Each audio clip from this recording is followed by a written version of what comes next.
Nagsorry si Senator Erwin Tulfo sa Cayetano Block kasunod ng pagbabanta niyang ipaaresto sila. Giit ng senador, nadala lang siya ng damdamin sa mga nangyayari. Narito ang frontline report.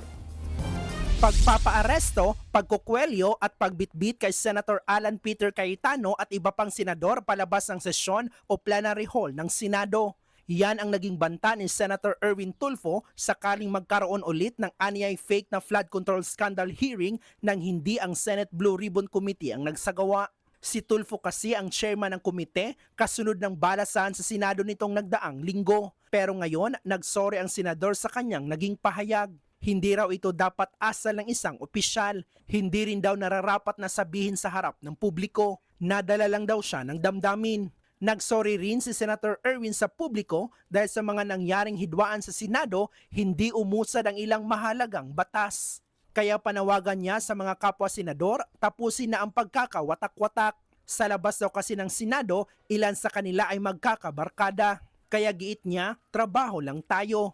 Mainit pa rin ang tensyon sa pagitan ng Cayetano Block at ng Gatchalian Block kaugnay sa liderato ng Senado, lalo na sa makapangyarihang Blue Ribbon Committee na siyang nag-iimbestiga ng flood control. Kahapon, yan muli ang iginiit ng napalitang majority block. Isa nga riyan si Senator Loren Legarda, ang Senate Pro Tempore ng Cayetano Block. Walang sinumang senador ang maaaring lehitimong tumayo bilang Pangulo ng Senado, batay lamang sa 12 boto.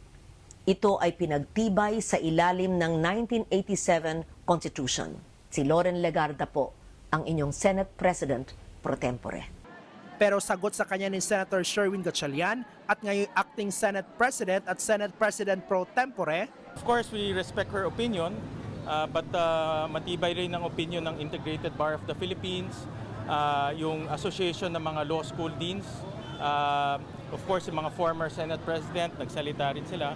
So, para sa akin, no, my personal opinion, mas mabigat yung opinion nila dahil yung mga ganitong bagay pinag-aaralan nila. Of course, si Senator Alan Peter Cayetano naman muli ring iginiit ang kanyang liderato sa kanyang Facebook Live. The Senate shall elect its President and the House of Representatives its Speaker by a majority vote of all its members. Iba po yun sa sinasabi dito, a majority of each House shall constitute a quorum to do business. Meron din siyang payo kay Senator Gatchalian. Mag-ingat si Senator Win kasi maganda naman future niya. Huwag ka magpagamit sa Malacanang at dun sa mga kasamahan mo kahit binibigyan ka ng high position.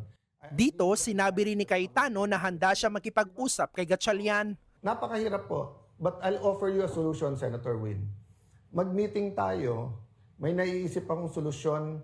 Mahirap umanap tayo ng solusyon kung sino ang tunay na Senate President kasi yung 3 libro na hawak ko ay nagsasabing yung legitimate Senate President, yung nahalal nung 13.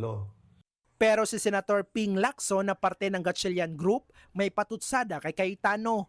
Giit niya, Executive Department, House of Representatives, Integrated Bar of the Philippines, Law Deans, Law Professors at mga dating Senate President ang hindi kinikilala si Cayetano bilang leader ng Senado. Tanong niya, who is he?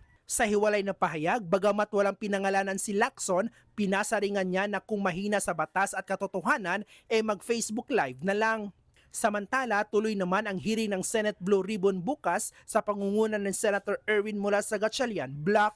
Imbitado ulit ang 18 nagpakilalang dating bagman ni Zaldico. Lahat din daw ng senador pwedeng dumalo.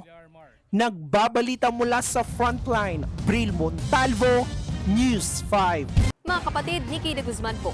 Para sa mga impormasyong dapat ninyong malaman, mag-follow at mag-subscribe na sa social media pages ng News 5.